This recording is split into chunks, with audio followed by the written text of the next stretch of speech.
que ce qui a été dit. Vous êtes des poulets. Vos pasteurs sont des corbeaux. Vos églises sont des poulaillers. Les femmes de vos pasteurs sont des sorciers. Tous les enfants sont des grenouilles. Vous-même, vous êtes une bande de batraciens. Alléluia. Vous ne vous rien à faire. En vérité, un chrétien qui boit tout coup et qui met dans la donne de balai, s'il meurt, ça va où? Ça va vous dire quoi? Si tu as vu balai, c'est un péché. Il y a passion, oui, il y a publicité, oui, il y a pas tout, qui te parle là. C'est là que ça va. Alléluia. Si on quitte tout la balai où? Si on quitte tous la balai où? Vive le mauvais. Le chrétien doit boire. Tous ceux qui ne boivent pas n'iront pas au ciel. Tout chrétien doit boire. Parce que le chemin continue au ciel. Et le Seigneur Jésus-Christ, lui-même l'a bu du vin. Et il l'a fabriqué encore. Il a donné aux gens, ils ont bu. Et les gens apprécient la qualité de vin qu'il a fabriqué. Ce n'était pas la sucrerie. Mais le Seigneur Jésus-Christ, il vivra du vin alcoolisé. Alléluia. Et avec les yeux rouges, il va t'attaquer. Vive le mauvais. Vive la passion. Un chrétien qui met de la douille de Koutoukou, des cabalons, des bières, des vins, dans une boîte de nuit, il va au ciel. Mais un baptiste, passe-moi, Yesso, assemblée de Dieu, qui met dans une veillée de prière, lui va en enfer. Il va en enfer. Il ne faut pas te voir là-dessus. Avoir les prêtres catholiques, avoir les chrétiens d'Israël, les témoins de Jéhovah. S'il y a un Dieu qui s'appelle Jéhovah, c'est un bâtard. En vérité, c'est pas plus compassion qu'on parle aux catholiques. Sinon, un catholique, lui, c'est qu'il est un démon. Tu étais de la tradition, tu fais le fétiche, tu fais la sorcellerie, il y a des statues que tu adores, il y a des batailles que tu adores. En même temps, quand tu viens à l'église, les mêmes choses sont là. L'église catholique, c'est la tradition de plâtrée. L'église catholique, c'est la politique de Satan. L'église catholique est la dépotoir du diable. Quand le diable descend sur la terre des hommes, sa première poubelle dans laquelle il dépose ses déchets, c'est l'église catholique. C'est l'église catholique. Et son mari qui l'a prêt de pouvoir travailler, c'est le pape même. Le pape est le reflet visible du Satan invisible. Le pape est un diable. Tous les monseigneurs sont possédés. Un enfant de quelqu'un est un voleur. Tous les amis sont des voleurs, des voleurs. Un scout est un brigand. Votre communauté, vous tous, vous irez l'enfer. Une soeur catholique est une prostituée. Alléluia. La Bible a dit de se multiplier. Le prêtre ne se marie pas, la soeur aussi ne se marie pas. Qu'est-ce que vous faites au pouvoir la nuit? Alléluia. Alors, tous ceux qui ne sont pas d'accord, nous allons passer maintenant à la forte question de réponse. Tous les musulmans qui sont là, vous êtes des bâtards. Un musulman est un douillant. Allah n'est pas Dieu. Allah est un bâtard. Mohamed est un coupé de route. Un imam est un assaillant. Tous les miésés sont les chefs d'État. Avec leurs patrons sautés. Vous pensez que la religion est un coup de chrétien. Avoir l'islam.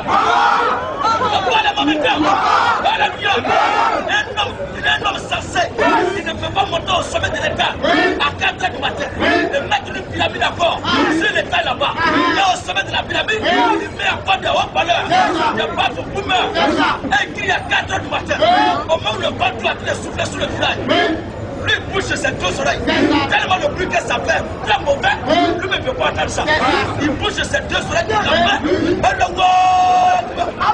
Si c'est tout en train de faire, tes bras aussi pour vous. Un biais c'est un bâtard. Un biais c'est un voyou.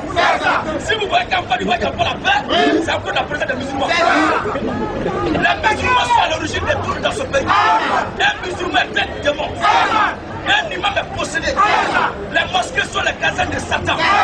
Ça, c'est la caserne même des enseignants, ce sont les mosquées. Un homme qui prie avec le machin d'avant les lacs. Qu'est-ce qu'il y a dans sa tête? Un musulman est un barbare. Abba l'islam. Abba l'islam. Allah n'est pas Dieu. Si l'État dit islam, tu le comprends tout de là. Le Seigneur Jésus-Christ, tu le pries dans n'importe quelle activité. Allah, il faut le prier dans n'importe quelle activité. Tu vas voir? C'est ça. Plus c'est arabe, seulement il comprend. Allah est plus vieux, il vient là-bas. Tu as prié en français, en anglais, en espagnol, c'est pas lui qui t'adresse. Maintenant, le mystère d'avoir la langue parole. Qu'est-ce que ça veut dire? Que les musulmans viennent nous expliquer ça. On va donner à l'air, il faut avoir un aspect bizarre. Il faut laisser la barbe dans ton visage. Un imam est très brigand. À part l'islam. Alors s'il y a les musulmans qui sont là, je vous atteste. Un musulman qui meurt, il prend sa natte, son sirikaka, son boubou, avec son chapeau de voile, son pantalon sauté, il prend l'affaire. Parce que lui, il est quitté là-bas. Alors qu'est-ce que je pense? Un pasteur qui dit que le chrétien n'a pas le droit d'avoir plusieurs femmes. Un chrétien n'a pas le droit d'avoir plusieurs femmes. Un pasteur qui a fait ça, c'est un motif. Vive la polygamie! Vive la polygamie! Vive la polygamie! Vive la polygamie! Un chrétien qui a beaucoup de femmes ne pêche pas. Aujourd'hui, il y a plusieurs femmes. Quand un garçon naît, il y a 7 femmes qui naissent. Et on demande à l'homme d'avoir une seule femme. Les autres, qui vont les entretenir? Un pasteur qui est contre la polygamie, il est l'auteur des scandales de la prostitution de la société. Et chacun d'entre nous peut avoir ces 3-4 femmes, on allait diminuer le nombre de prostituées. La polygamie est une bonne chose. Vive la polygamie! Mais attention, la femme n'a pas le droit d'avoir plusieurs gars. À part la polygamie, une femme qui a 3 gars, 2 gars, pas de copains, ce ne sont pas tes copains, ce ne sont pas tes gars, ce sont tes clients. Parce que devant Dieu, tu es une prostituée. Alléluia. Et le garçon qui a plusieurs femmes, le Seigneur te bénit. Alléluia. Alors, c'est une présence qui m'est familière quelque part. Amen. Parce que l'atmosphère de la maladie, ça change là. Je sens cette présence-là. Si elle est tombée sur toi aussi, tu es foutu. La meilleure manière, c'est de te cacher dans la fente, comme un fils peut dire tout. Alléluia. Alors celui qui ne veut pas être confondu ici, il faut croire ce qu'elle dit. Dans le cas contraire, tu arrêtes pour écouter. Maintenant, tous les sorciers qui sont là aussi, vous êtes des bâtards. S'il y a quelqu'un d'entre vous qui est fâché, il n'a qu'à se manifester. Alors, qu'est-ce que